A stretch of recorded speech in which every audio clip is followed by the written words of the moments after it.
Husband kicked pregnant wife out of his mansion. The next day, his mother-in-law gave her the keys. The rain drummed against the windshield of Claire Duval's silver Honda as she navigated the winding roads of Beverly Hills, her hands trembling slightly on the steering wheel. At 7 months pregnant, every movement felt deliberate, careful. The baby kicked against her ribs as if sensing her anxiety about the doctor's appointment she'd just left. "Everything's fine," she reminded herself, placing one hand on her rounded belly. Dr. Martinez said the baby is healthy, strong heartbeat, perfect growth, but something else gnawed at her, something that had nothing to do with her pregnancy, and everything to do with the distance she'd been feeling from James lately, the way he'd started working later, coming home with the scent of unfamiliar perfume clinging to his shirts, the way his phone buzzed constantly during dinner and how he'd excuse himself to take calls in his office. Claire pulled into the circular driveway of their mansion, the grand Tudor-style home that had once felt like a dream come true. Now, with its imposing stone facade and perfectly manicured gardens, it felt more like a beautiful prison. She grabbed her purse and the ultrasound photos from the passenger seat, eager to share the latest images of their son with James. The front door was unlocked, which struck her as odd. James was obsessive about security. She stepped inside, her heels clicking against the marble foyer, and called out softly, "James, I'm home early. Wait until you see these new pictures of the baby." No response. But she could hear something, laughter drifting from the dining room, light, carefree laughter that made her stomach clench. She recognized James's deep chuckle, but there was another voice, a woman's voice. Claire moved toward the sound, her heart beginning to race. As she rounded the corner into the dining room, the scene before her hit like a physical blow. James sat at their mahogany dining table, still wearing his work clothes, but with his tie loosened, his sleeves rolled up. Across from him sat a woman Claire had never seen before, young, maybe late 20s, with long blonde hair cascading over her shoulders. She was wearing Claire's silk robe, the champagne-colored one James had given her for their anniversary. The woman's manicured fingers wrapped around one of their crystal wine glasses, the good ones they saved for special occasions. On the table between them sat Claire's favorite Bose speaker, playing the playlist from their wedding reception. "At Last," by Etta James, filled the room with its romantic melody, the song they danced to as husband and wife just 3 years ago. The woman noticed Claire first. Instead of looking embarrassed or apologetic, she simply smiled and took another sip of wine, as if Claire were an expected guest arriving for dinner. James turned, following the woman's gaze. When his eyes met Claire's, there was no shame, no surprise, just a cold, calculating look that Claire had never seen before. "Claire," his voice was flat, emotionless. "You're back early." Claire stood frozen in the doorway, one hand instinctively moving to protect her belly, the ultrasound photos crumpled in her other hand. "James, what is this?" The woman laughed softly, a sound like wind chimes that made Claire's skin crawl. "Oh, don't look so shocked, honey. We were just getting comfortable." "James," Claire's voice cracked, but she forced herself to stand straighter. "Who is this woman? Why is she in our home? Why is she wearing my robe?" James stood slowly, his movements deliberate and controlled. "Claire, you need to calm down. This kind of stress isn't good for the baby." "Don't you dare tell me what's good for my baby." The words exploded from her before she could stop them. "Answer me. Who is she?" The woman extended her hand with mock politeness. "Bianca Rowe, and you must be the wife James has told me so much about." Claire felt the world tilt. "Told you about me? James, what is going on here?" James moved closer, but not to comfort her. His presence felt threatening, intimidating. "You're being dramatic, Claire. You're always so dramatic lately.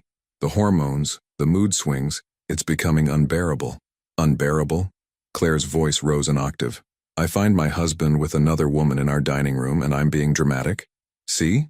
James turned to Bianca as if Claire weren't even there. "This is exactly what I was talking about. The constant accusations, the paranoia. It's exhausting." Bianca nodded sympathetically, swirling the wine in her glass. "Poor thing. Pregnancy can be so hard on some women's mental state." Claire felt something inside her break. Not just her heart, but something deeper. Her sense of reality, of safety, of home. "Get out," she whispered. "Excuse me?" James's eyebrows rose. "I said get out." Claire's voice filled the room. "Both of you. This is my home, my marriage, my—" "Actually," James interrupted, his voice turning ice cold, "this is my house. My name is on the deed.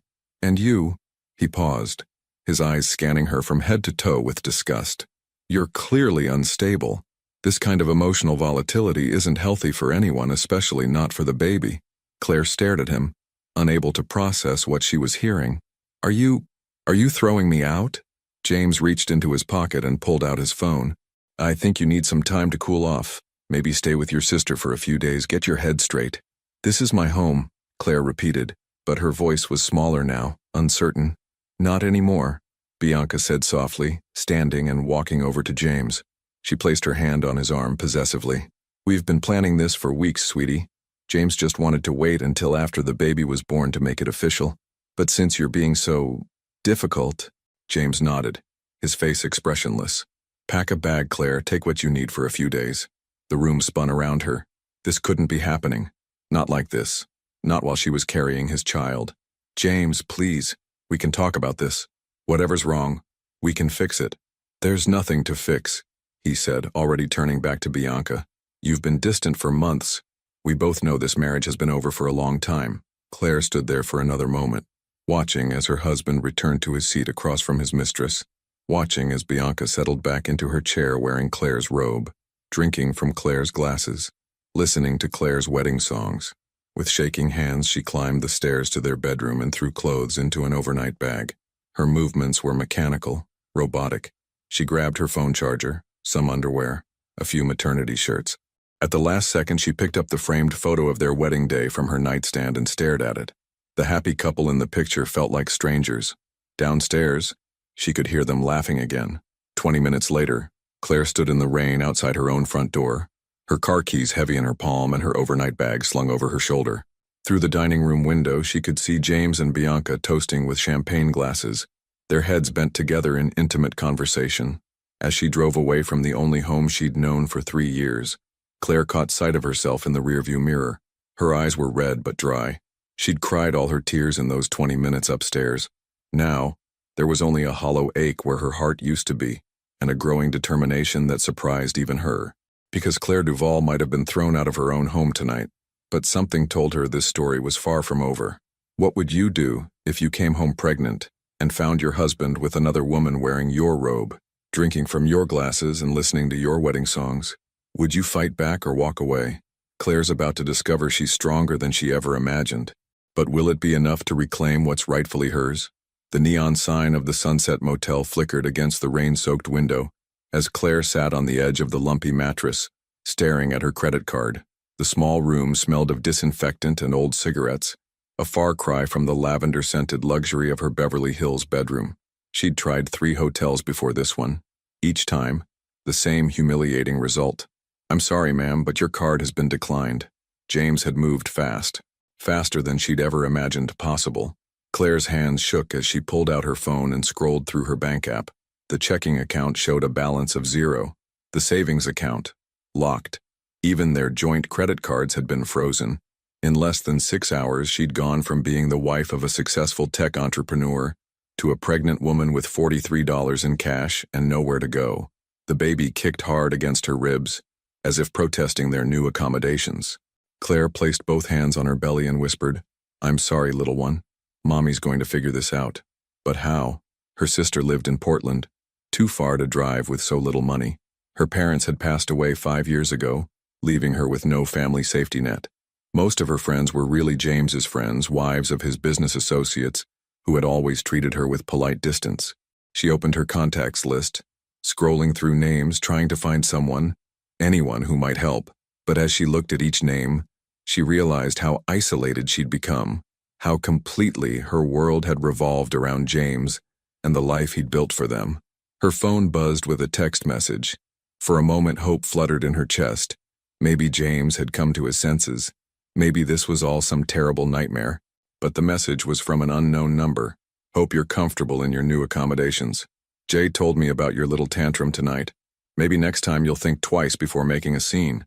Some women just can't handle the truth. B. Claire stared at the message, feeling something cold and hard settle in her stomach. Bianca had her phone number, which meant James had given it to her. They'd planned this. They'd actually sat down and planned how to humiliate her. Another text arrived. Oh, and don't bother calling Jay. He's a little busy right now. Claire threw the phone onto the bed and stood up abruptly, pacing the small space between the bed and the wall. The room felt like it was closing in on her. 7 months pregnant, $43 to her name, and nowhere to go. She caught sight of herself in the mirror above the dresser and barely recognized the woman staring back. Her usually styled brown hair hung limp and disheveled. Her designer maternity dress, the one she'd worn to the doctor's appointment this morning, was wrinkled and stained with tears. But it was her eyes that shocked her most. They looked hollow, defeated. Is this who I am now? She wondered. Is this what I've become? The baby kicked again, stronger this time, and suddenly Claire felt a surge of something she hadn't expected. Anger. Not the desperate, pleading anger she'd felt in the dining room, but something colder, more focused. She thought about Bianca's smug smile, about the way she'd touched James's arm so possessively, about James's cold, calculating eyes as he'd thrown her out of her own home, about the playlist of their wedding songs filling the air while another woman sat in her chair wearing her robe, drinking from her glasses. They think they've won, she realized. They think I'm broken. Claire walked to the window and looked out at the city lights blurring through the rain. Somewhere out there, James and Bianca were probably celebrating. Maybe they were in her bed now between her sheets, planning their future together. Maybe they were already discussing how to keep her away from the baby, how to minimize her role in her own child's life. The thought made her blood boil. She picked up her phone and for a moment considered calling James, begging him to reconsider, promising to be the perfect wife if he'd just take her back. The old Claire, the Claire from this morning, might have done exactly that. But something had shifted inside her during these past few hours. Something fundamental had broken, but maybe that wasn't entirely a bad thing. Maybe some things needed to break before they could be rebuilt stronger. Instead of calling James, she opened her laptop and began researching divorce lawyers. She might be broke, she might be sleeping in a motel, but she wasn't stupid. She had a business degree from UCLA. She'd helped James build his company in the early days, even if he'd conveniently forgotten that fact. And she was still legally married to him, still entitled to half of everything they'd built together. They want to play games? She thought, her fingers moving across the keyboard with new determination. Fine, let's play. By midnight, Claire had a list of 3 lawyers who specialized in high-net-worth divorces, all of whom offered free consultations. She'd also researched her rights as a pregnant spouse in California, and what she'd learned had surprised her. James couldn't simply lock her out of their assets without due process. What he'd done tonight, freezing her accounts, cutting off her access to their funds, was actually illegal. She drafted emails to all 3 lawyers explaining her situation. Then she created a new email account that James didn't know about and forwarded every important document she could find in her cloud storage: tax returns, bank statements, investment portfolios, business contracts. If James wanted to play dirty, she'd be ready. As she prepared for what would likely be an uncomfortable night's sleep, Claire's phone rang. The number was unfamiliar, and for a moment she hesitated to answer, but something made her pick up. Hello? Claire? The voice was older, refined, with a slight southern accent she recognized but couldn't quite place. Claire, dear, this is Judith. Claire's heart stopped. Judith Duvall, James's mother, the woman who had always treated Claire with polite coolness, who had never quite seemed to approve of her son's choice in wives. Mrs. Duvall? Claire's voice came out as a whisper. Yes, dear, I heard about what happened tonight, and I think we need to talk. Claire gripped the phone tighter. I don't understand. How did you... I know where you are, Claire, and I know what my son has done. Judith's voice was steady, but there was something underneath it, something that sounded almost like anger. Pack your things, I'm coming to get you. Mrs. Duvall, I don't think that's... Claire. The voice was firm now, leaving no room for argument. You're carrying my grandchild. You're not spending another night in that place. The line went dead, leaving Claire staring at her phone in shock.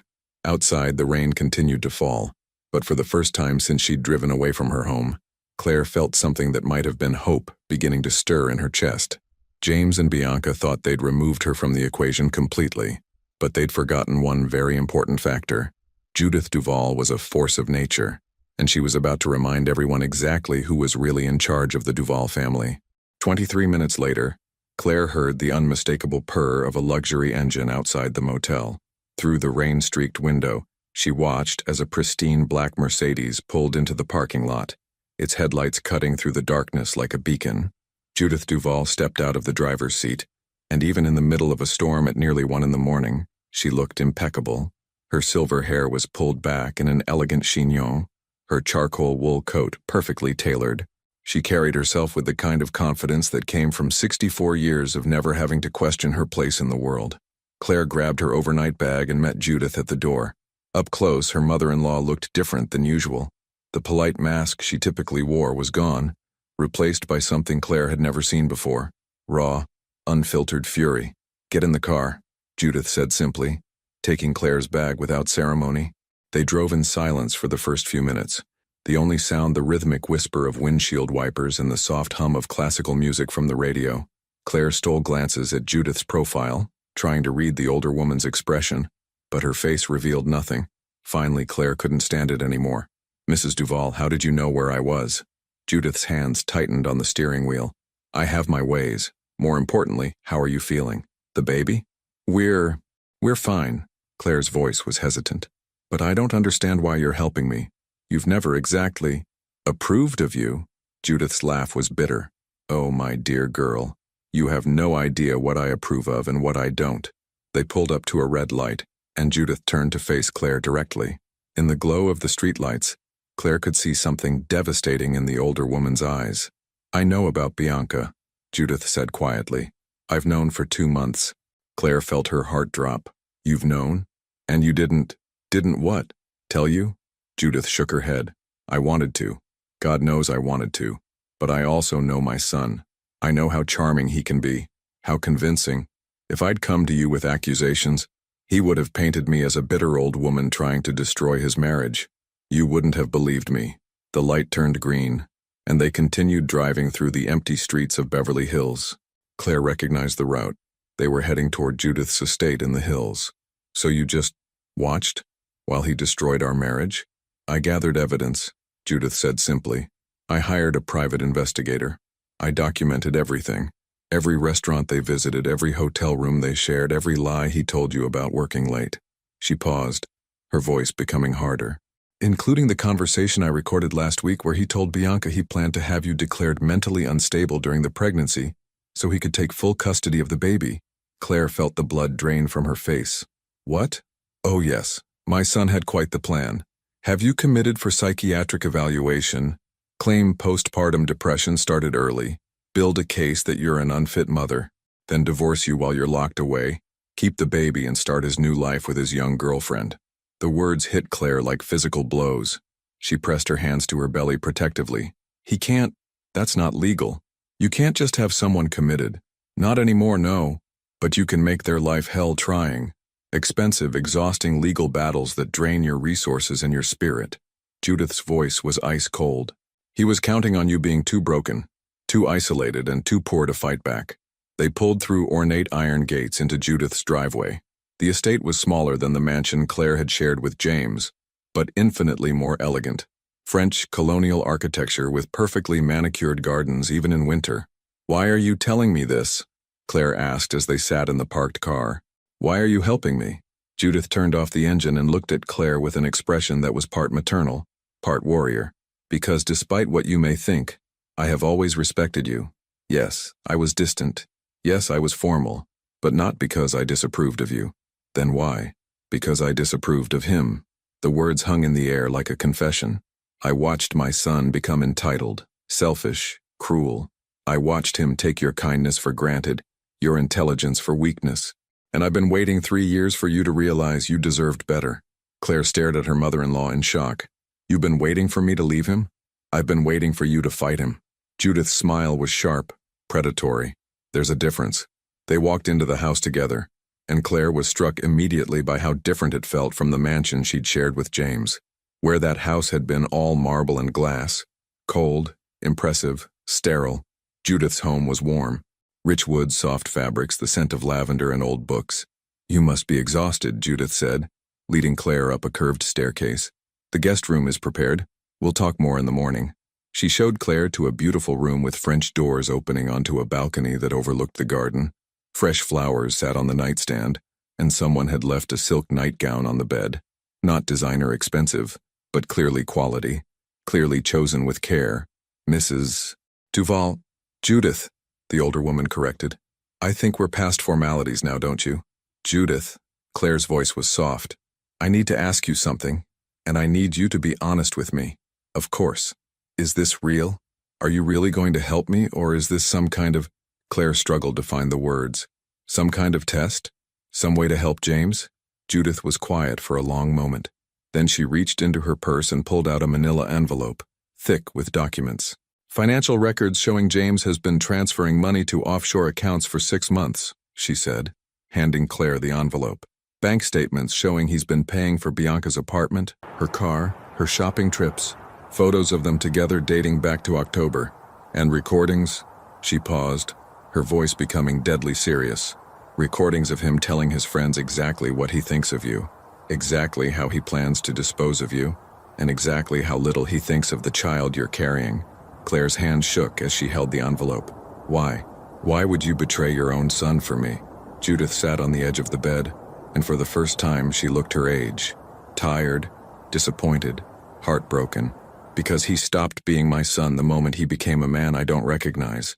Because that baby you're carrying is my grandchild, and I'll be damned if I let him use that innocent child as a pawn in his games. She stood up, her resolve returning. And because you, Claire Duval, are about to discover that you're stronger than you ever imagined. What do you mean? Judith smiled, and for the first time since Claire had known her, it was a genuinely warm smile. Tomorrow morning, dear, we're going to remind my son that he may have money and power, but he's not the only one in this family who knows how to play chess. She moved toward the door, then paused. And Claire? Yes? That mansion he threw you out of tonight? It might surprise you to learn that technically it's not his house. The door closed softly behind her, leaving Claire alone with the envelope of evidence and a growing realization that Judith Duval was not the woman she'd thought she was. Outside, thunder rolled across the hills, but for the first time in months, Claire wasn't afraid of the storm. Claire woke to the smell of fresh coffee and the sound of birds singing outside her window. For a moment she forgot where she was. The silk sheets were softer than anything she'd felt in months, and sunlight streamed through lace curtains instead of the harsh neon of the motel sign. Then reality crashed back. James, Bianca, the humiliation of last night. But something else came with the memory, something that felt almost like anticipation. She found Judith in the breakfast room, impeccably dressed in a cream cashmere sweater and pearls, reading the Wall Street Journal while sipping coffee from bone china. Even at 7 in the morning, she looked like she was ready to take on the world. Good morning, dear, Judith said without looking up from her paper. How did you sleep? Better than I expected? Claire settled into the chair across from her, accepting the cup of herbal tea Judith poured for her. Thank you, for everything. Don't thank me yet. Judith folded her paper with surgical precision. We have work to do. She pulled out a leather portfolio and opened it to reveal detailed financial documents, photographs, and what looked like a property deed. First, let's address your immediate concerns, Judith began, her tone businesslike. James froze your accounts, but he had no legal right to do so. My attorney will file an emergency motion this morning to restore your access to your funds. Claire leaned forward. You already called a lawyer? I called him at 6. Maxwell Brennan doesn't mind early calls when there's this much money involved. Judith's smile was sharp. James thinks he's clever, but he made a crucial mistake. In his rush to humiliate you, he broke several California family law statutes. She slid a document across the table. This is a forensic accounting report. Did you know your husband has been systematically moving money out of your joint accounts for the past 8 months? Claire's eyes widened as she scanned the numbers. $200,000? $247,000 to be precise, all transferred to accounts that benefit Ms. Rowe. Judith's voice was ice cold. Her rent, her car payments, her shopping sprees, even a little vacation to Cabo last month while you were dealing with morning sickness. The betrayal hit Claire like a physical blow. He used our money to wine and dine his mistress? Our money, yes. Which brings me to the second point. Judith pulled out another document, the property deed Claire had glimpsed the night before. James has been telling everyone that the mansion is his house, bought with his money from his company. Isn't it? Judith's smile was predatory. Read the deed, dear. Claire examined the document, her eyes growing wider with each line. This says you own the house. Indeed. I purchased it as a wedding gift to both of you. The deed lists you and James as joint tenants with right of survivorship. Judith tapped the paper with one manicured finger. which means you have every legal right to be there, and he has no right to exclude you. Claire felt something electric run through her veins. Not quite hope, but something stronger, something that felt like power. So when he threw me out, he committed illegal eviction against a pregnant woman in a house he doesn't even own. Judith's eyes glittered. Maxwell will have a field day with this. Claire's phone buzzed with a text message. Her heart sank as she saw James's name on the screen. Stop being ridiculous, come home. We need to talk. Judith noticed her expression. What is it? Claire showed her the message. He wants me to come home. How interesting. Yesterday you were unstable and needed to leave. Today he wants to talk. Judith stood up and walked to the window, looking out at her garden. He's realized his mistake. Someone, probably his lawyer, told him he could be in serious legal trouble. Another text arrived. Claire, I'm sorry about last night. I was upset. Let's work this out. Then another. The baby needs stability. We both know that. Claire stared at the messages, feeling a familiar tug of hope mixed with doubt. Maybe he's sincere. Maybe he realizes he's in trouble. Judith said firmly, turning back to face her. This is exactly what I meant about him being charming and convincing. He's not sorry, Claire. He's scared. As if summoned by their conversation, Judith's house phone rang. She glanced at the caller ID and her expression became grimly satisfied. James, she said simply, answering the phone. How lovely to hear from you. Claire could hear her husband's voice through the receiver, angry and demanding but couldn't make out the words. I'm afraid I don't know what you mean, Judith replied, her tone perfectly innocent. Claire is a grown woman. I can't control her movements. More angry words from James. Now, son. There's no need for that tone, especially considering your situation. A pause. Then James's voice again. Quieter now. Oh, you haven't heard? About the emergency restraining order Maxwell is filing this morning? Or the forensic accounting report? Or perhaps the photographs? Judith's voice was silk over steel. No. I suppose you've been too busy entertaining house guests to pay attention to legal matters. Claire watched fascinated as Judith dismantled her son with surgical precision. This was a side of her mother-in-law she'd never seen. Not the politely distant society matron, but a woman who had clearly spent decades navigating complex power dynamics. James, darling, Judith continued, I suggest you spend less time making demands and more time calling your attorney. You're going to need him. She hung up without saying goodbye. What restraining order? Claire asked. The one Maxwell is filing to prevent James from harassing you, blocking your access to marital assets or interfering with your medical care. Judith returned to her seat, looking supremely satisfied. Also, to prevent him from taking any further financial actions without court approval. Claire's phone buzzed again. This time it was a call, not a text. James's name flashed on the screen. Answer it, Judith said quietly, but put it on speaker. Claire hesitated, then accepted the call. Hello, James. Claire, thank God, listen to me very carefully. I don't know what my mother has told you, but you need to come home immediately. His voice was different, still controlled, but with an edge of panic underneath. I don't think that's a good idea, Claire said, surprised by how steady her own voice sounded. It wasn't a request. You're my wife. That's my child you're carrying, and you're going to come home right now and stop this ridiculous tantrum. The old Claire would have wilted under that tone. The old Claire would have apologized and rushed back to smooth things over. But the old Claire hadn't spent the night reading evidence of her husband's systematic betrayal. The old Claire hadn't had Judith Duvall teaching her how to recognize manipulation. No, Claire said simply. Silence on the other end of the line. What did you say? I said no, James. I'm not coming home. Not to be humiliated again. Not to be thrown out again. And certainly not to sit quietly while you plan to have me declared mentally incompetent. She heard him suck in a breath. Who told you that? That's completely... I have recordings, James. Claire's voice was growing stronger with each word. I have bank records. I have photographs. I have evidence of every lie you've told and every dollar you've stolen from our marriage to fund your affair. You don't understand what you're dealing with. James's voice turned threatening. I have lawyers. I have resources. I can make your life very difficult. So do I, Claire replied, looking across the table at Judith, who nodded approvingly. And James? What? Next time you want to throw your pregnant wife out of her own home, you might want to make sure you actually own the house.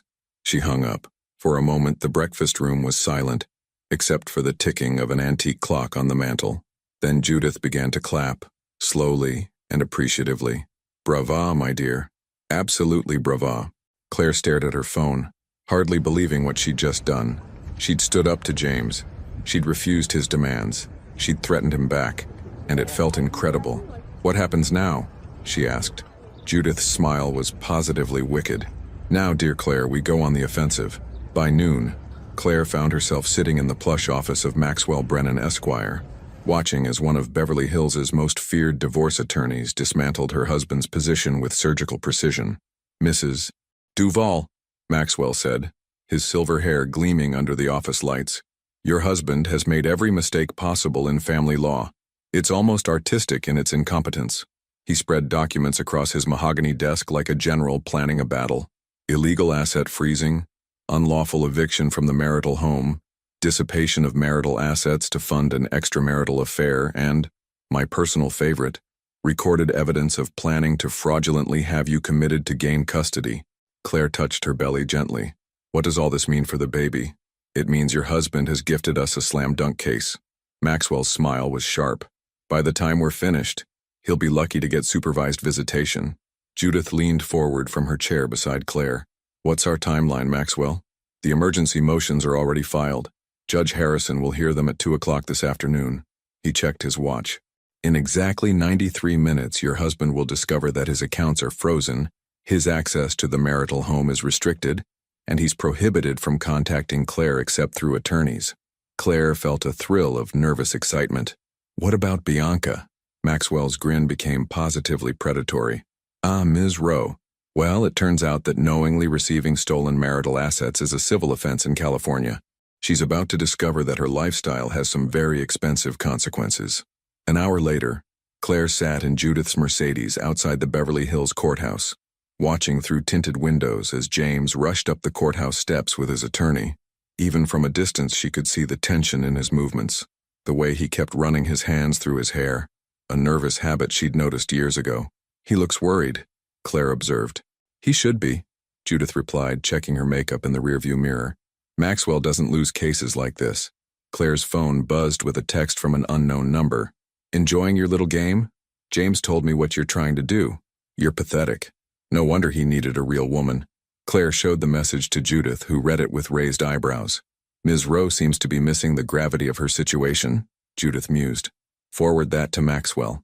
Harassment of a party in active litigation is not advisable. 15 minutes later, Maxwell emerged from the courthouse, and even from across the street, Claire could see his satisfied expression. It's done, he said, sliding into the back seat of the Mercedes. Judge Harrison granted every motion. James's assets are frozen pending forensic accounting. He's barred from the marital residence except to collect personal belongings under supervision. And there's a restraining order preventing any contact with you outside of legal channels.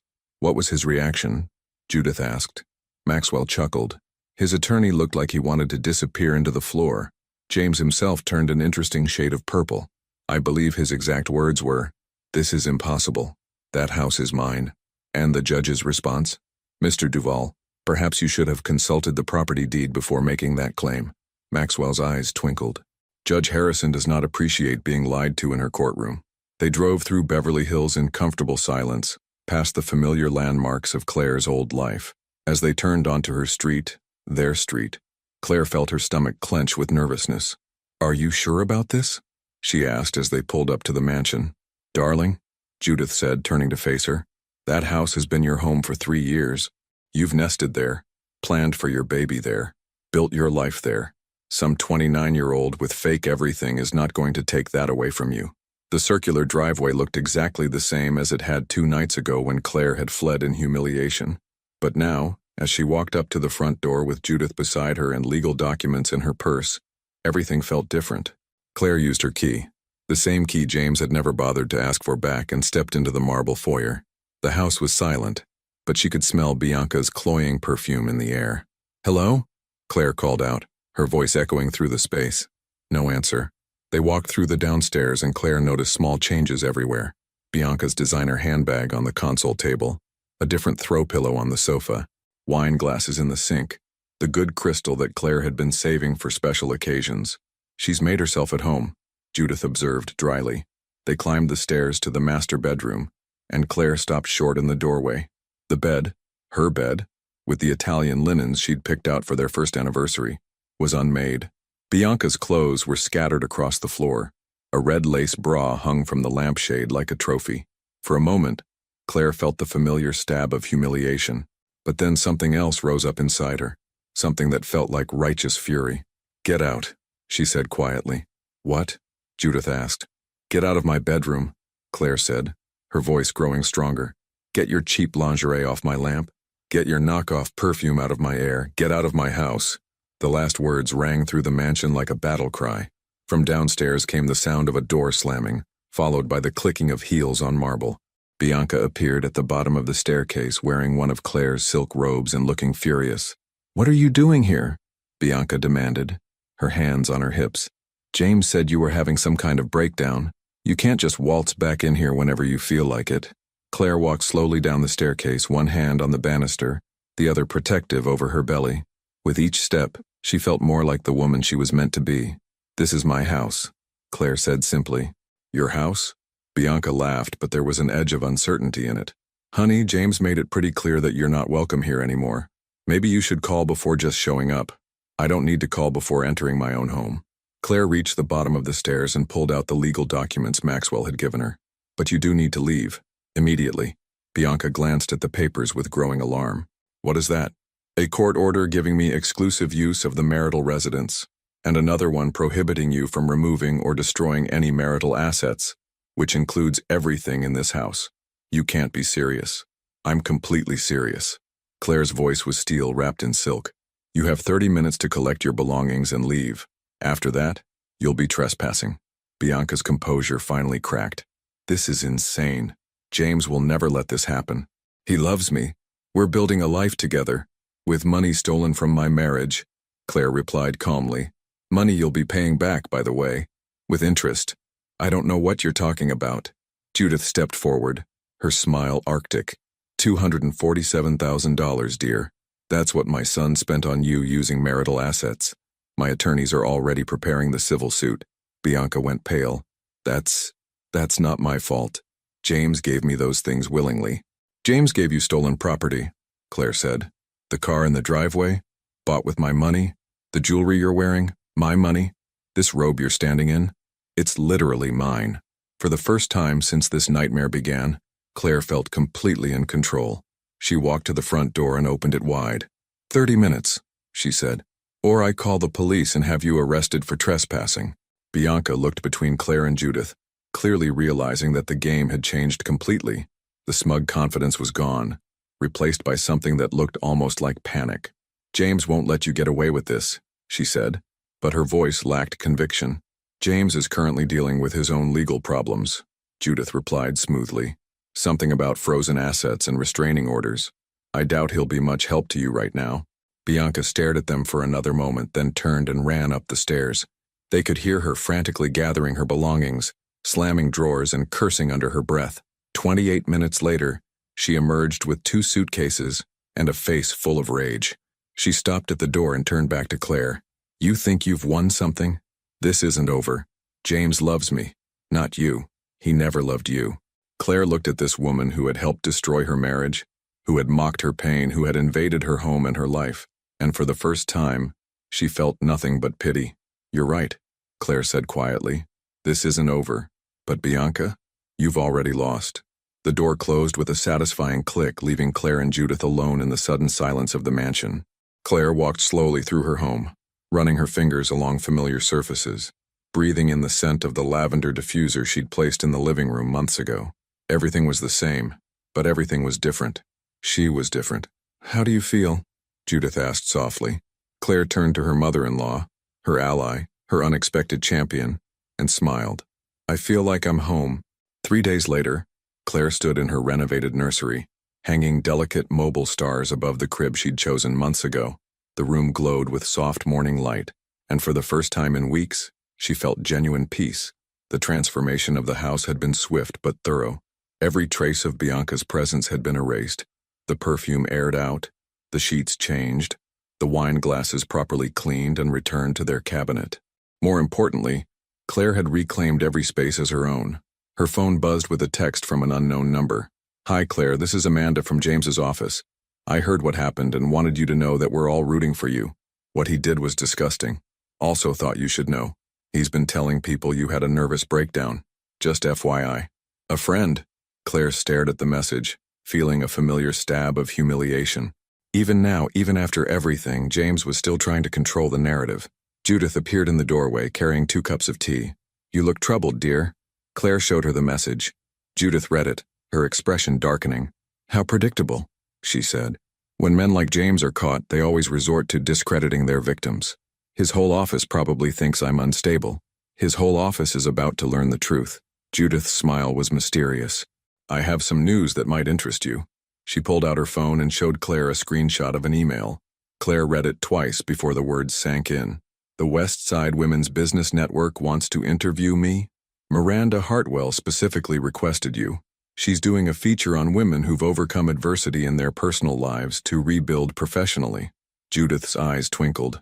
Miranda happens to be married to the CEO of the largest tech firm in Beverly Hills, James's biggest competitor. Claire felt her pulse quicken. You think I should do it? I think you should tell your story before James finishes spinning his version of it. 2 hours later, Claire found herself sitting across from Miranda Hartwell in the elegant offices of the business network. Miranda was a striking woman in her 50s, with steel gray hair and the kind of presence that commanded attention. Thank you for agreeing to speak with me, Miranda began, her voice warm but professional. I understand you're going through a difficult time. I'm going through a transformation, Claire corrected gently, and I'm ready to share my story. For the next hour, Claire spoke with a clarity that surprised even her. She talked about the isolation she'd felt in her marriage, the signs she'd ignored, the night she'd been thrown out of her own home while 7 months pregnant. She spoke about finding strength she didn't know she had, about unexpected allies, about learning to fight for herself and her child. She didn't mention James by name. She didn't have to. What would you say to women who find themselves in similar situations? Miranda asked. Claire paused, thinking of all the women who might be watching their husbands work late, noticing unfamiliar perfume, making excuses for emotional distance. I'd say trust your instincts, document everything, and remember that you're stronger than you think. She placed her hand on her belly. Sometimes we have to be broken down completely before we can rebuild ourselves into who we're meant to be. The interview would air in 2 days, Miranda told her. It would reach thousands of women across the greater Los Angeles area. That evening, Claire was arranging flowers in her living room when the doorbell rang. Through the peephole, she saw a familiar face. David Park, James's business partner and supposed best friend. She opened the door cautiously. David. Claire. He looked uncomfortable, shifting his weight from foot to foot. I was wondering if we could talk. About what? About James. David glanced around nervously. Could I come in? Against her better judgment, Claire led him into the living room. David had always seemed like one of the decent ones, married to his college sweetheart, devoted father of 2 daughters. I wanted to apologize, he said without preamble, for not saying anything sooner. I knew about Bianca. Claire felt her chest tighten. You knew? Not at first, but for the past couple of months it became obvious. David ran his hands through his hair. The way he talked about you, the excuses he made. I should have said something. Why didn't you? David was quiet for a long moment. Because I was a coward. Because it was easier to pretend I didn't know than to confront my business partner about cheating on his pregnant wife. At least he was honest. Why are you telling me this now? Claire asked. Because James is spreading lies about you at work, saying you had a breakdown, that you're unstable, that he's worried about your ability to care for the baby. David's jaw tightened. And because I have 2 daughters, and I can't live with myself knowing I stayed silent while he destroyed you. Claire studied his face. What do you want from me? Nothing. I just wanted you to know that not everyone believes his story. And if you need character witnesses for any legal proceedings, he pulled out a business card and wrote something on the back. This is my personal cell. Call me. After he left, Claire found herself staring at the card. How many other people knew the truth but had chosen to stay silent? How many had watched her humiliation and done nothing? Her phone rang, interrupting her thoughts. The caller ID showed Judith's name. Turn on Channel 7, Judith said without preamble. Right now. Claire grabbed the remote and switched to the local news. A perfectly coiffed reporter was standing outside what looked like a police station. 29-year-old Bianca Rowe was arrested this afternoon on charges of credit card fraud and identity theft. According to police, Rowe allegedly used stolen information to make thousands of dollars in purchases over the past several months. Claire's mouth fell open. What is this? It seems Ms. Rowe's criminal activities weren't limited to stealing your husband. Judith's voice was grimly satisfied through the phone. Apparently, she's been running credit card scams for months. The police caught up with her when she tried to rent a new apartment using someone else's identity. On screen, they showed security footage of Bianca being led away in handcuffs, her face twisted with rage and desperation. James picked quite the winner, Claire murmured. The best part? The police searched her apartment and found evidence linking her to at least 6 other victims.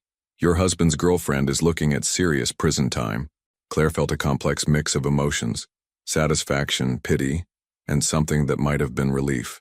Bianca hadn't just been a homewrecker, she'd been a career criminal who had targeted James as much as she'd targeted Claire. The next morning brought even more satisfaction. Claire was having breakfast when her phone exploded with notifications.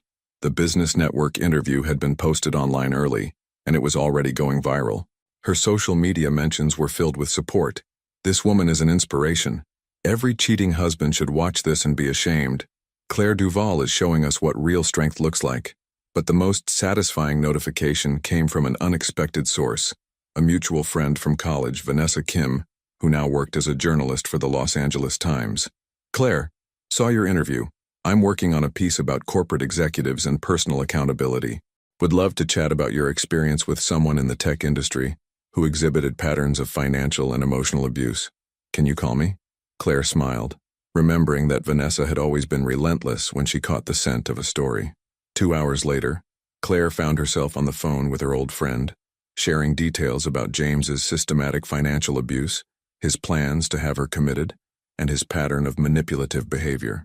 This is bigger than just a cheating husband story, Vanessa said excitedly. This is about corporate leaders who abuse their power in their personal lives. I'm hearing similar stories about other tech executives. Would you be willing to go on record? Yes, Claire said without hesitation. I'm done protecting his reputation. That afternoon, as Claire was organizing the baby's clothes, her doorbell rang again. This time it was a delivery, a massive arrangement of white roses with a card. Claire, your courage inspired me to finally leave my own cheating husband. Thank you for showing us how to fight back. A grateful sister. As Claire read the card, she realized something profound had happened. Her private pain had become something larger, a voice for women who had been silenced, dismissed, or gasolined by the men they'd trusted.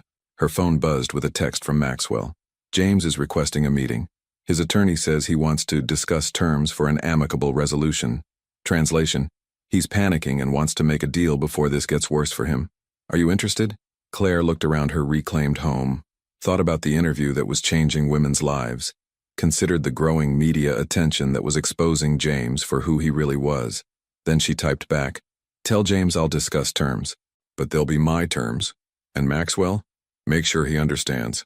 I'm not the same woman he threw out of this house." She was done being the victim in her own story. Now, it was time to write the ending. The conference room at Maxwell's law firm felt like a battlefield dressed in mahogany and leather. Claire sat at one end of the polished table, flanked by Maxwell and Judith, her hands folded calmly over her 8-month belly. At the other end, James shifted uncomfortably in his chair while his attorney, a nervous-looking man named Timothy Walsh, shuffled through papers with increasingly desperate energy.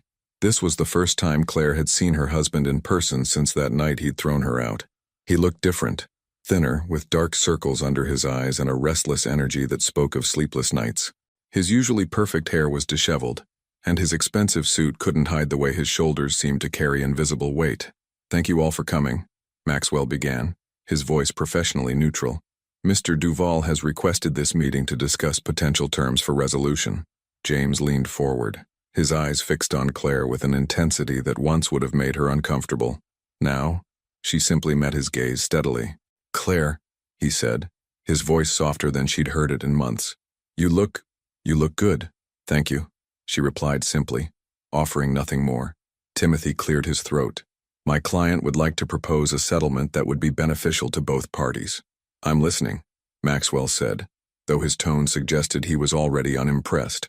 James took a breath. "Claire, I know I made mistakes. I was under tremendous pressure at work, and I lost sight of what was important. But we can fix this, we can work it out. Claire felt a familiar tug, the old instinct to smooth things over, to accept his explanations, to make it easier for everyone. But then she remembered Bianca in her robe, the frozen bank accounts, the plan to have her committed. What exactly are you proposing, James? Full reconciliation, he said quickly.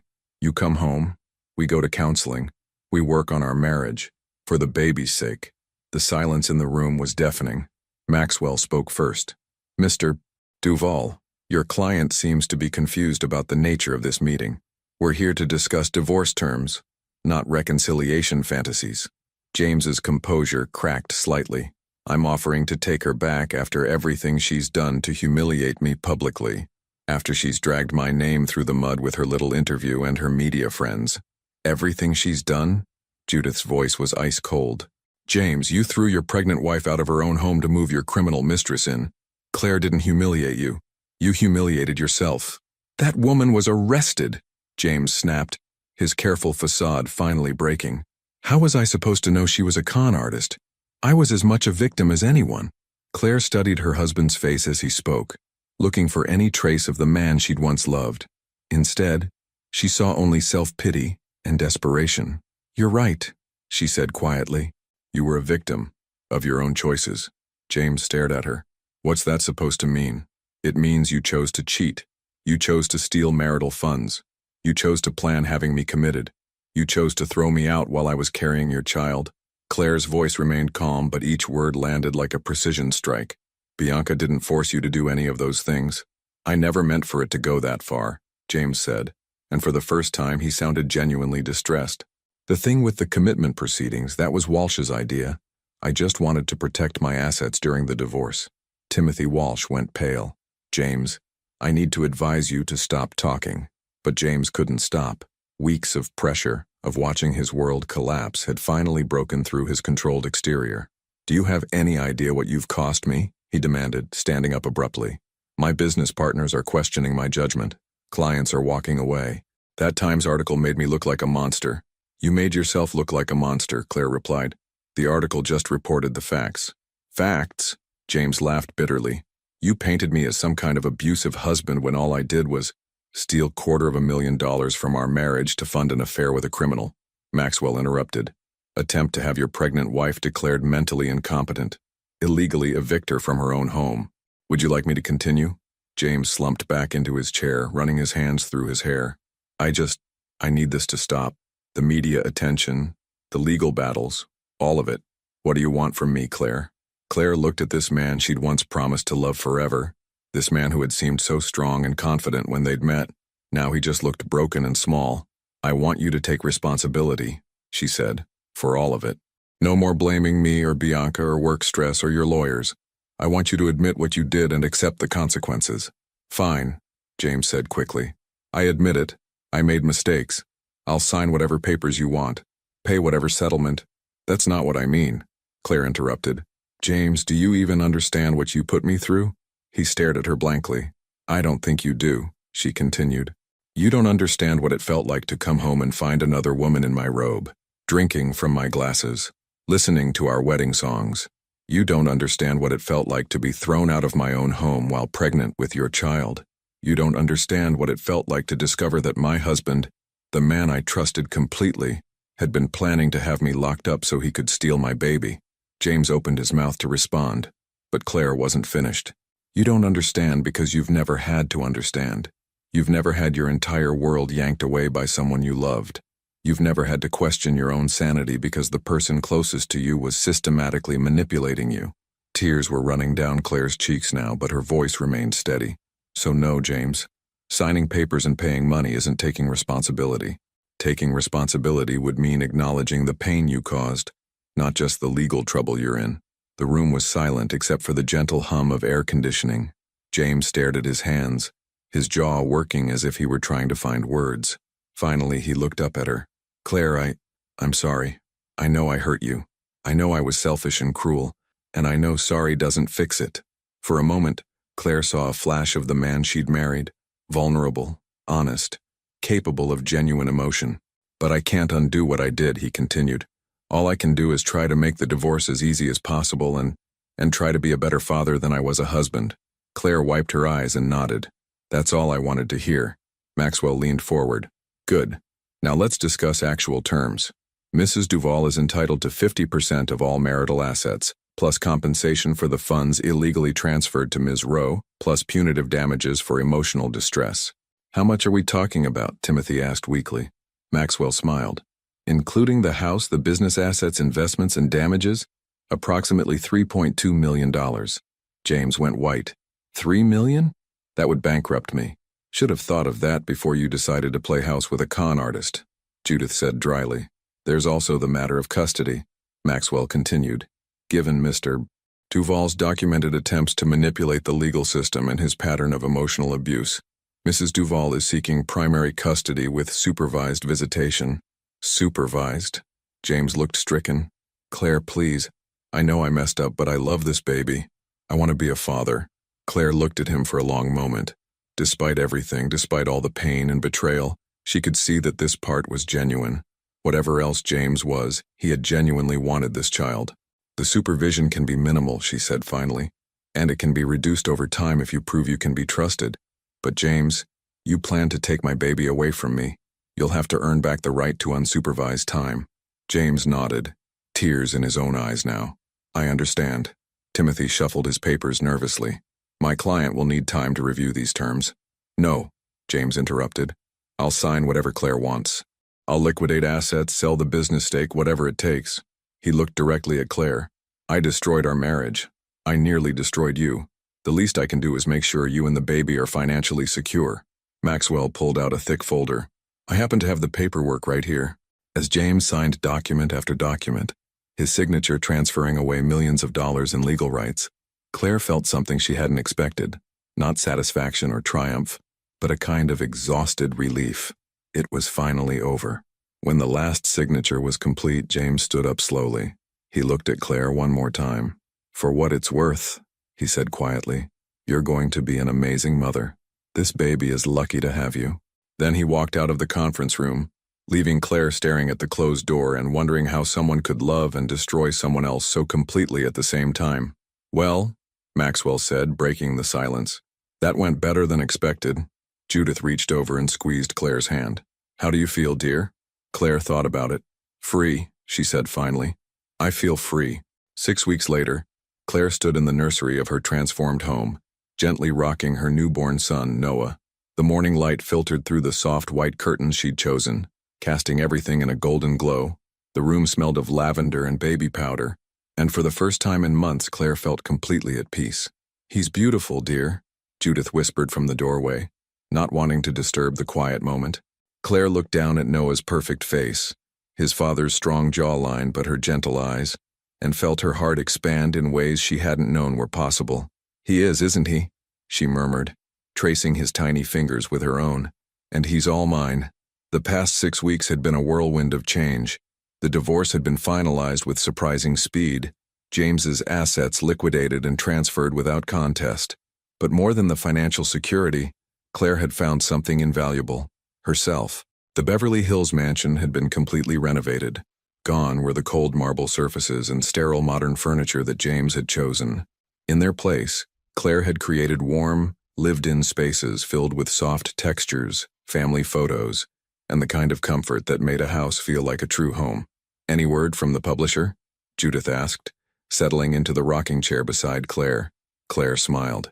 They want to move forward with the book deal. Reclaiming Your Voice, a woman's journey from betrayal to empowerment. It still feels surreal. After the Los Angeles Times article had sparked national conversation about financial abuse in marriages, 3 different publishers had approached Claire about writing a book. The advance alone would have secured her future, but Claire had chosen the publisher who promised to donate a portion of proceeds to women's shelters. You've become quite the inspiration, Judith observed. The speaking requests alone. It was true. Claire's story had resonated far beyond Beverly Hills. Women's organizations across the country were inviting her to speak. She'd already addressed the California Women's Business Association and had been featured on 2 national morning shows. Noah stirred in her arms, making the tiny mewing sounds that meant he was ready for his feeding. As Claire settled into the nursing chair, the same chair where she'd once sat crying over James's emotional distance, She marveled at how different everything felt now. Her phone buzzed with a text message. She glanced at it and smiled. "Who's that?" Judith asked, noticing her expression. "David Park," Claire replied. "He wanted to update me on James." After the divorce, David had bought out James's share of their tech company. It had been a generous offer, more than James deserved given the circumstances, but David had told Claire privately that he couldn't work with someone he no longer trusted. "How is James adjusting?" Judith's voice was carefully neutral. Claire read the message. "David says he's moved to Portland, started working for a smaller firm. He's been attending therapy and he asked David to tell me he's trying to become the kind of man who deserves to be Noah's father." "And how does that make you feel?" Claire considered the question as Noah nursed contentedly. 3 months ago she would have felt guilty, responsible for James's struggles. Now, she felt something more complex. Hope, maybe, but with clear boundaries. "I hope he gets the help he needs," she said finally, "for Noah's sake. But his healing journey isn't my responsibility anymore." It was a lesson that had taken her months to learn. During therapy sessions with Dr. Rebecca Torres, a woman who specialized in helping survivors of emotional abuse, Claire had slowly unraveled years of conditioning that had taught her to manage other people's emotions at the expense of her own. "Speaking of responsibility," Judith said with a sly smile, "have you given any more thought to Miranda's proposal?" Miranda Hartwell had approached Claire with an intriguing offer to become a partner in a new venture providing business coaching and legal resources for women going through high-conflict divorces. It would combine Claire's business degree, her first-hand experience, and her growing platform as an advocate. "I'm interested," Claire admitted, "but I want to make sure I can balance it with being Noah's mother." "Darling," Judith said gently, "you don't have to choose between being a mother and having a career. You've already proven you can do both beautifully." It was true. Even during the final weeks of her pregnancy, Claire had been managing speaking engagements, writing her book proposal, and fielding media requests. She'd discovered reserves of energy and capability she'd never known she possessed. The doorbell rang, interrupting their conversation. Judith went to answer it and returned a few minutes later with a familiar figure, Vanessa Kim, the journalist who had written the exposé that changed everything. "Sorry to drop by unannounced," Vanessa said, though her smile suggested she wasn't sorry at all. "I have news I thought you'd want to hear in person." "Good news or bad news?" Claire asked, adjusting Noah in her arms. "Depends on your perspective. The FBI contacted me this morning. They're expanding their investigation into Bianca Rowe's activities, and they've discovered something interesting about her connection to James." Claire felt her stomach tighten. "What kind of connection?" "It turns out your ex-husband wasn't her first mark. Bianca has been running the same con for years, targeting married men with money, seducing them, gaining access to their finances, then disappearing when things get too complicated." Vanessa's expression was grim. "James was victim number 7 that they know of." 7? Judith's voice was sharp with surprise. "The FBI thinks there may be more. But here's the interesting part. James's case is the first where the wife fought back effectively. In every other case, the marriages dissolved quietly. The men were too embarrassed to press charges, and Bianca moved on to the next target." Claire absorbed this information slowly. "So James really was manipulated?" "Manipulated, yes, but that doesn't excuse his choices," Vanessa said firmly. "Plenty of people are manipulated without choosing to steal from their spouses or plot to have them committed. James made those decisions himself." It was a distinction Claire had learned to make in therapy.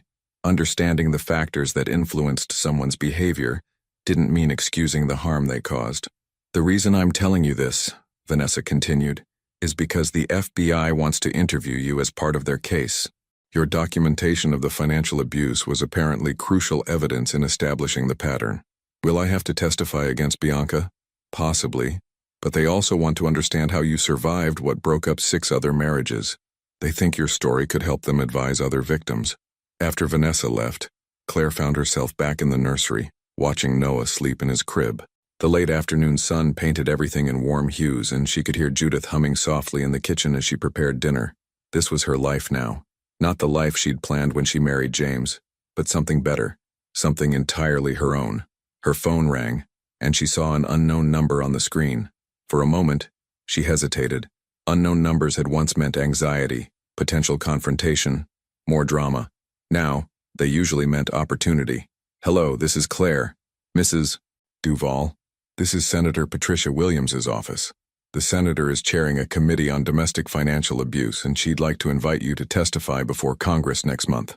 Claire looked down at Noah, then out the window at the garden where she'd planted new roses, white ones, symbolizing new beginnings. "I'd be honored," she said.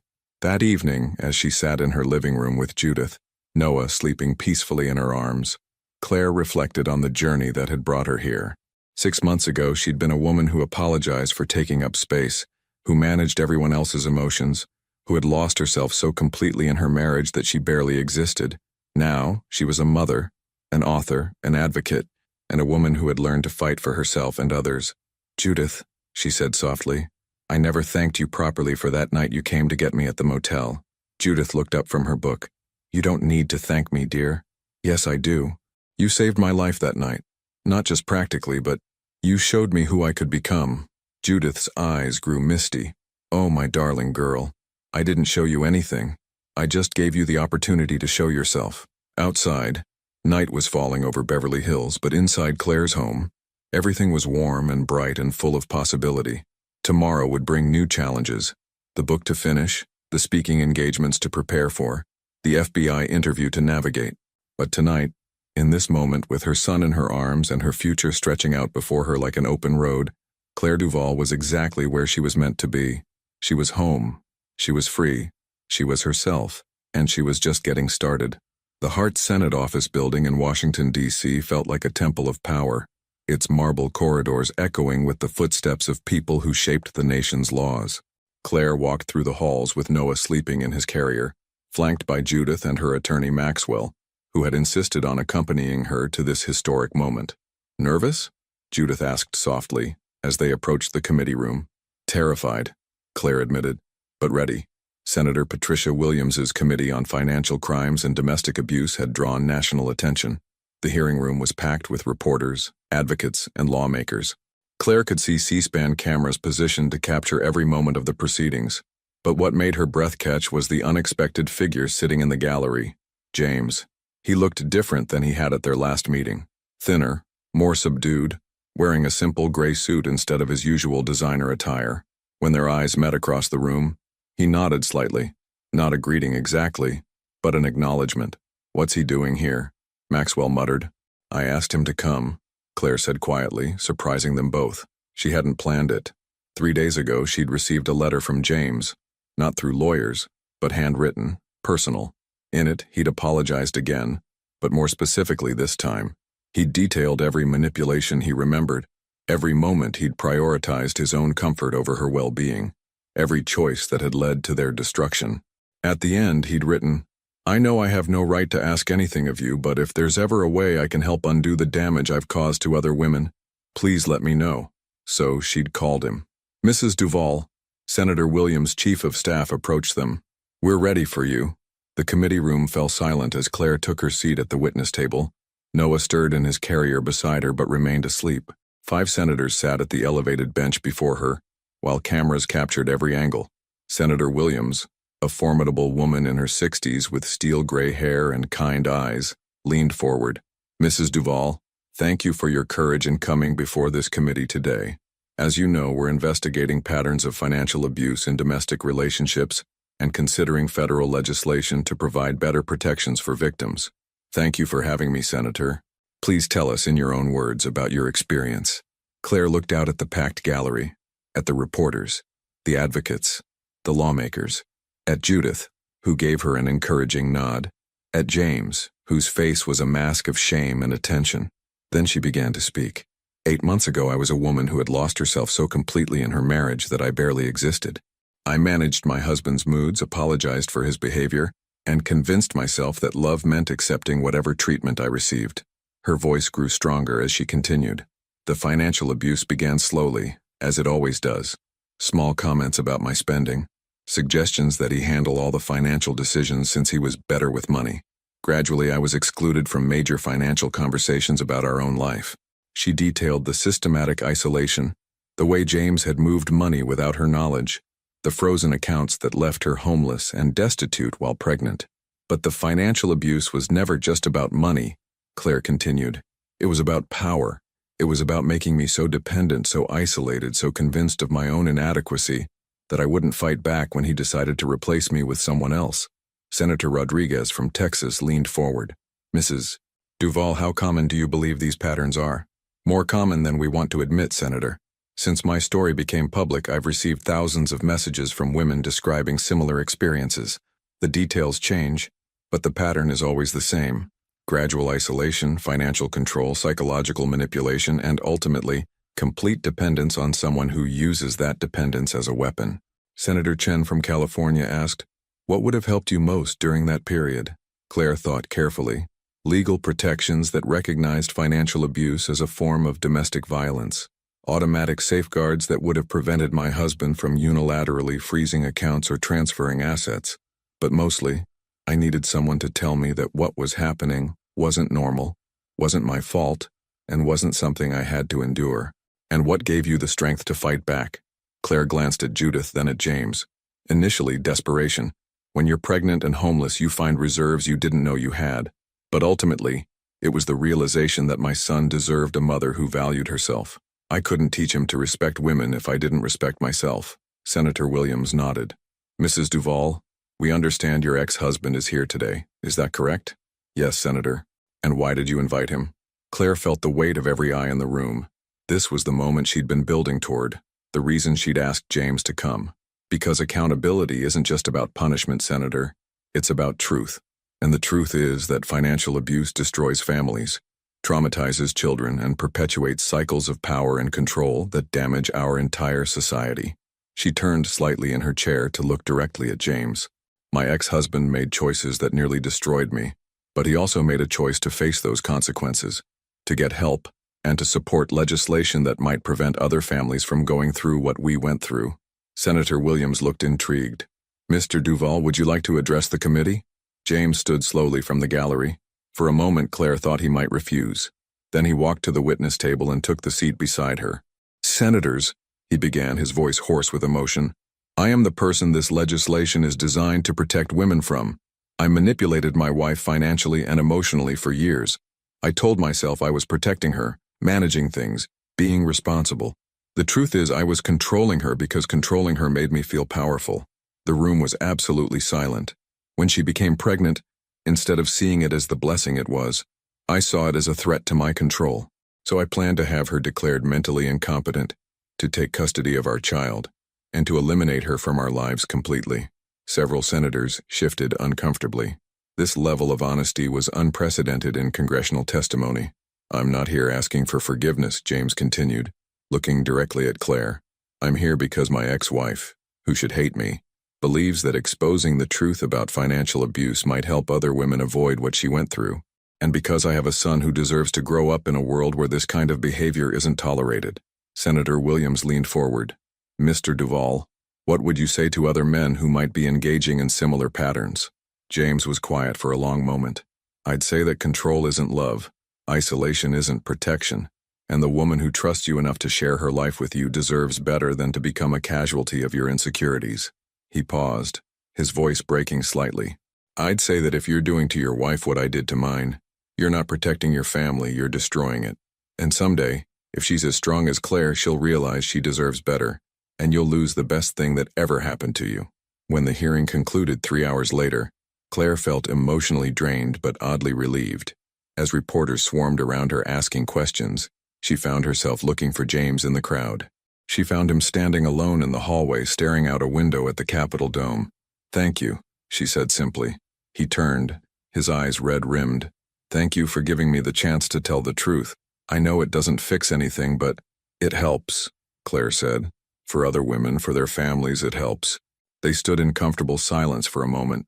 Two people who had once loved each other, destroyed each other, and somehow found a way to work together for something larger than themselves.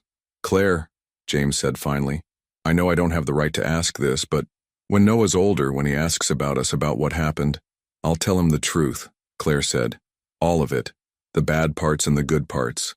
The way you hurt me and the way you tried to make amends. I'll tell him that people are complicated, that love doesn't excuse harmful behavior, but that it's possible to grow and change. James nodded, tears streaming down his face.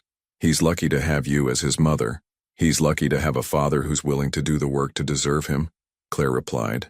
That evening, as Claire sat in her hotel room feeding Noah while watching news coverage of the hearing, her phone rang. It was Judith. You were magnificent today, dear. Both of you. It felt right, Claire said. Scary, but right. The bill is going to pass, you know. Senator Williams told me after the hearing. Your testimony, both of your testimonies, were the turning point they needed. Claire looked down at Noah, who was watching her with his bright, alert eyes. Someday she would tell him about this day, about how his parents had worked together despite everything, to make the world a little bit safer for families like theirs. Good, she said. Then it was worth it. Outside her hotel window, the lights of Washington, D.C. twinkled like stars, and Claire felt something she hadn't experienced in months, complete peace with the past and excitement about the future. The testimony was over. The truth had been told, and now finally she could move forward without looking back. 1 year later, Claire stood at the podium of the Beverly Hills Convention Center, looking out at an audience of 500 women who had traveled from across the country to attend the first annual Reclaim Your Voice conference. The ballroom buzzed with energy, hope, and the kind of solidarity that comes from shared experience and collective healing. A year and a half ago, Claire began, her voice clear and confident. I was a woman who apologized for existing. I was thrown out of my own home while 7 months pregnant, with $43 in my pocket and nowhere to go. She paused, letting her eyes sweep across the audience. Women of all ages, all backgrounds, all at different stages of their own journeys from survival to empowerment. Today I stand before you as the CEO of the Claire Duvall Foundation, author of a New York Times best-selling book, and mother to the most incredible little boy who has ever graced this earth. The audience erupted in applause, but Claire wasn't finished. But more importantly, I stand before you as a woman who learned that our worst moments don't define us, how we rise from them does. In the front row, Judith beamed with pride, bouncing 18-month-old Noah on her lap. He was a perfect blend of both his parents, James's determined jaw and Claire's gentle spirit, and he'd become the light that illuminated every corner of Claire's rebuilt life. Behind them sat an unlikely collection of supporters. David Park and his wife Amanda, who had become Claire's business partners in a consulting firm that helped women rebuild their financial lives after divorce. Dr. Rebecca Torres, the therapist who had guided Claire through the hardest parts of her healing journey. Miranda Hartwell, whose mentorship had opened doors Claire never knew existed, and in the back, almost hidden in the last row, sat James. He came to every public speaking event, every book signing, every moment where Claire shared their story, not as her ex-husband seeking attention, but as a man genuinely committed to amplifying the message that his actions had once tried to silence. He never approached her afterward, never made his presence about him. He simply bore witness to the woman she'd become, and the good that had grown from the ashes of their marriage. The Claire Duvall Foundation has now helped over 3,000 women escape financial abuse. Claire continued, we've provided legal aid, temporary housing, business loans, and most importantly, the message that you are not alone, you are not crazy, and you deserve better. She clicked to the next slide, showing photos of women who had rebuilt their lives with the foundation's help. A single mother who'd started her own catering business, a grandmother who'd gone back to school for her law degree, a young woman who'd escaped an abusive marriage and now worked as a domestic violence counselor. But our work isn't finished. Next month, thanks to the testimony we gave before Congress, President Martinez will sign the Financial Abuse Prevention Act into law. The crowd rose to their feet in thunderous applause.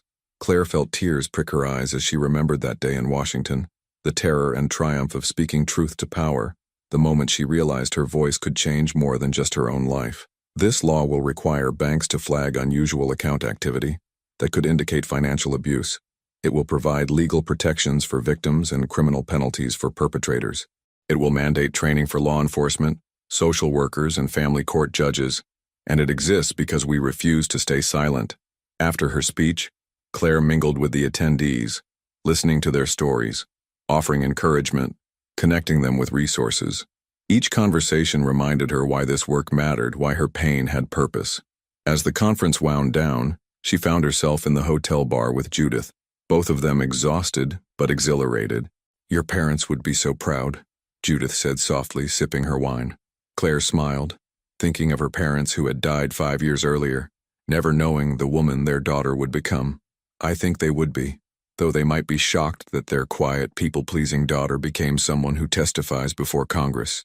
"Oh, darling," Judith laughed. "You were never actually quiet or people-pleasing. You were just told you should be. There's a difference."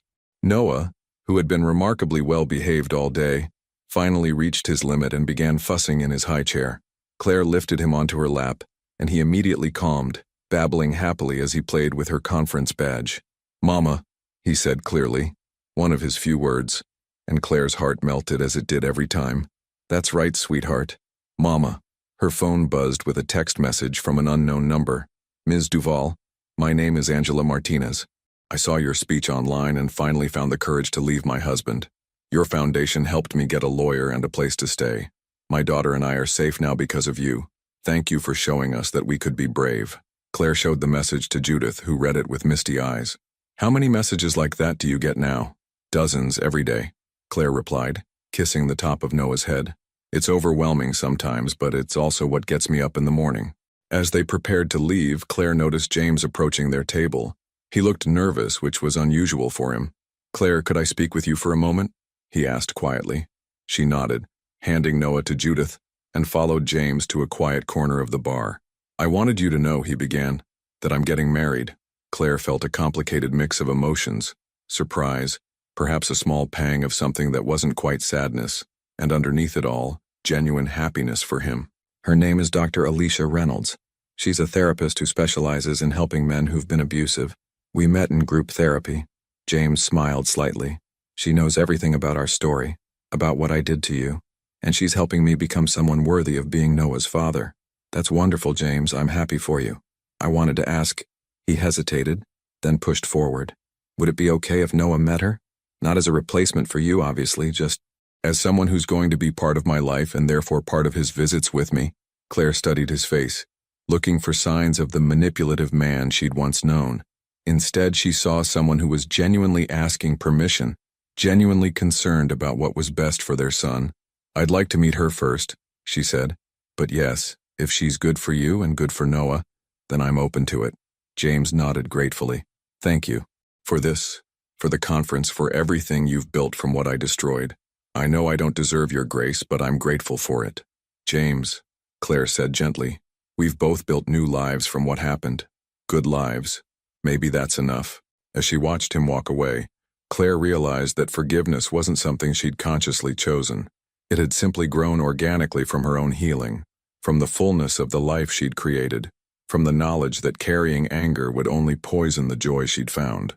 Back at the table, Judith was feeding Noah pieces of soft bread while he chattered contentedly. "Everything all right?" she asked. "Everything's perfect," Claire replied, and meant it.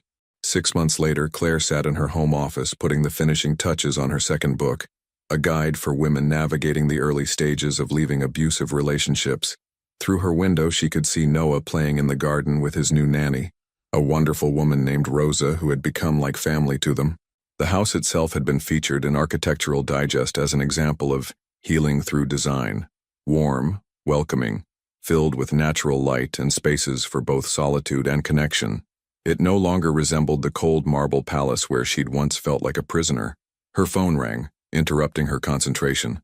The caller ID showed a familiar name, Senator Patricia Williams. "Senator Williams," Claire answered warmly. "Claire, I hope I'm not interrupting, but I have news I couldn't wait to share." "Good news, I hope?" "The best.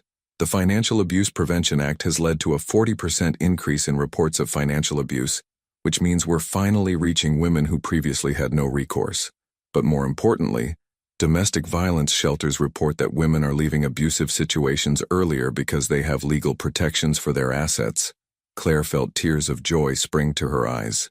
"We're actually making a difference." "You're making a difference, Claire. Your testimony, your foundation, your book, you've changed how this country thinks about domestic abuse."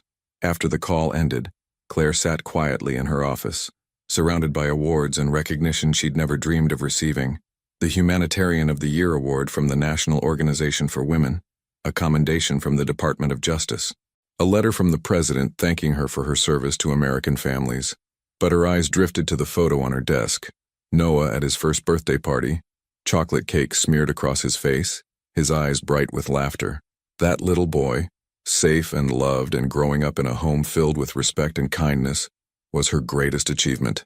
Claire Duval had become everything she'd never allowed herself to dream of being. She was powerful without being cruel, successful without sacrificing her values, independent without being isolated. She had built a life of purpose from a foundation of pain, and in doing so, had shown thousands of other women that they could do the same. As the sun set over Beverly Hills, painting the sky in shades of gold and pink, Claire picked up Noah from the garden and carried him inside for his evening routine. He wrapped his chubby arms around her neck and whispered, "Love you, Mama." "I love you too, sweetheart," she whispered back. "More than you'll ever know." And in that moment, surrounded by the life she'd built with her own two hands, Claire knew with absolute certainty that every moment of pain, every tear shed, every night spent wondering if she was strong enough to survive had been worth it. She wasn't just surviving anymore. She was thriving, and she was just getting started. 5 years later, the morning sun streamed through the kitchen windows of Claire's home as 6-year-old Noah carefully poured orange juice into 2 glasses, his tongue poking out in concentration. At 6, he was already showing signs of the determination that ran in both sides of his family, but tempered with a gentleness that was purely his own. "Mama, I made breakfast," he announced proudly, gesturing to the table where he'd arranged toast, fruit, and the orange juice with the precision of a master chef. Claire emerged from her home office, where she'd been reviewing proposals for the Foundation's newest initiative, a program providing microloans to women starting businesses after leaving abusive relationships. The Foundation now operated in all 50 states, and the international expansion into Canada and the UK was scheduled to begin next month. "This looks perfect, sweetheart," she said, kissing the top of Noah's head as he beamed up at her. The kitchen was filled with his artwork from school, pictures of their family that now included not just Claire and Noah, but Judith, whom he called Grandma Judy, his father James and stepmother Alicia, and even Rosa, their housekeeper who had become like an aunt to him. It was a family that looked nothing like what Claire had imagined when she'd first gotten married, but it was beautiful in its own unique way. "Mama," Noah said as they ate, "Ms. Patterson says you're going to speak at our school next week for Women's History Month." "That's right. Are you excited?" Noah nodded enthusiastically. "I told everyone that my mama helps ladies be brave. Tommy Chen said his mom has your book." Claire smiled, thinking of how her story had traveled far beyond Beverly Hills, beyond California, beyond even the United States. Her second book, Rising: A Mother's Guide to Teaching Children About Respect and Resilience, had become required reading in many school districts. After breakfast, Claire walked Noah to his elementary school, the same route they took every morning. But today felt different, special in a way she couldn't quite name. As they reached the school gates, Noah tugged on her hand. "Mama, why did you and Daddy get divorced?" It wasn't the first time he'd asked this question, and Claire had always answered it honestly but age-appropriately. Today, though, something in his expression suggested he was ready for a deeper conversation. "Well," she said, kneeling down to his level, "sometimes grown-ups make mistakes that hurt the people they love. Your daddy made some very big mistakes that hurt me very badly. But you're not hurt anymore, right?" Claire considered this. "No, sweetheart, I'm not hurt anymore. Those mistakes taught me how strong I could be, and they helped me build the life we have now." "And Daddy's not making those mistakes anymore?" "No, he's not. He learned from them too, and he became a better person." Noah nodded solemnly. "Good. I like our family the way it is now." "Me too, baby, me too." That afternoon, Claire was in a board meeting for the Foundation when her assistant knocked on the conference room door. "I'm sorry to interrupt, but there's someone here to see you. She says it's urgent." Claire excused herself and found a young woman in the reception area, maybe 25 years old, holding a toddler who couldn't have been more than 2. The woman looked exactly as Claire had 5 years ago, exhausted, scared, but with a determined set to her jaw that suggested she wasn't ready to give up. "Mrs. Duval?" the woman said, standing up quickly. "My name is Jessica Walsh. I drove here from Phoenix because I read your book and I saw your interview on the Today Show and Her voice broke. "I need help." Claire's heart clenched with recognition. "Of course. Come with me." They went to Claire's private office where Jessica's story poured out. A husband who controlled every penny, who had isolated her from family and friends, who had threatened to take away her daughter if she ever tried to leave. "The thing is," Jessica said, wiping tears from her eyes, "I have a business degree just like you did. I used to be smart, used to be capable, but somewhere along the way, I started believing I was nothing without him." Claire reached across her desk and took Jessica's hand. "You're still smart. You're still capable, and the fact that you drove all the way here with your daughter proves you're braver than you think. By the end of the afternoon, Jessica had been connected with a lawyer, a temporary apartment through the Foundation's housing program, and a plan to rebuild her life. As Claire watched her leave with her daughter, both of them walking a little taller than when they'd arrived, she felt the familiar surge of purpose that made all her work worthwhile. That evening, Claire was reading Noah a bedtime story when her phone buzzed with a text from James. Alicia and I wanted to invite you and Noah to dinner this Sunday. She's making her famous lasagna, and we thought it might be nice for all of us to eat together. Only if you're comfortable with it. Claire smiled. The evolution of her relationship with James had been one of the most unexpected parts of her journey. They would never be friends exactly, but they had become successful co-parents who genuinely respected each other. Alicia had been instrumental in James's transformation, and Claire had grown to appreciate the woman who was helping raise her son during his visits with his father. That sounds lovely. Noah will be thrilled, she texted back. Later that night, after Noah was asleep, Claire found herself in her garden, the same space where she'd once felt like a prisoner in gilded cage. Now it was her sanctuary, filled with flowers she'd chosen, vegetables she'd planted, and a swing where Noah spent hours reading and dreaming. She thought about Jessica, about the thousands of women who had reached out over the years, about the legislation that was saving lives, about the family she'd built from the ashes of her old life. Her phone rang and she smiled when she saw Judith's name. "How was your day, dear?" Judith asked. "Perfect," Claire replied. "Complicated and beautiful and perfect. The best kind of day, then." They talked for a few more minutes about Noah's upcoming school play, about the Foundation's latest projects, about Judith's new hobby of oil painting. At 70, Judith had become an artist, claiming that watching Claire reinvent herself had inspired her to try something new. After the call ended, Claire remained in the garden, listening to the sounds of the night and thinking about how far she'd traveled from that rainy evening when she'd been thrown out of her own home. She was no longer the woman who apologized for existing, who managed other people's emotions, who had lost herself so completely in marriage that she'd disappeared. She was no longer the woman who'd slept in a cheap motel with $43 and a broken heart. She was Claire Duvall, mother, author, advocate, CEO, and living proof that our worst moments don't define us. She was a woman who had turned her pain into purpose, her trauma into triumph, her ending into a beginning. She was exactly who she was meant to be. As she headed inside to her peaceful home, where her son slept safely and her future stretched out before her filled with infinite possibility, Claire whispered a quiet thank you to the woman she used to be, the one who had endured, who had survived, who had refused to stay broken. That woman's courage had made this life possible, and this life, messy and beautiful, challenging and rewarding, built entirely on her own terms, was everything she had never dared to dream it could be. The story of Claire Duvall reminds us that sometimes we have to lose everything to find ourselves. Sometimes our greatest betrayals lead to our most magnificent transformations. And sometimes, the woman we become is so much stronger than the woman we thought we were supposed to be. Would you have the courage to rebuild your life from nothing? Would you have the strength to turn your pain into a force for change? Would you choose to rise? Your participation in the channel is very important. Please leave your opinion in the comments. I hope you enjoyed today's video.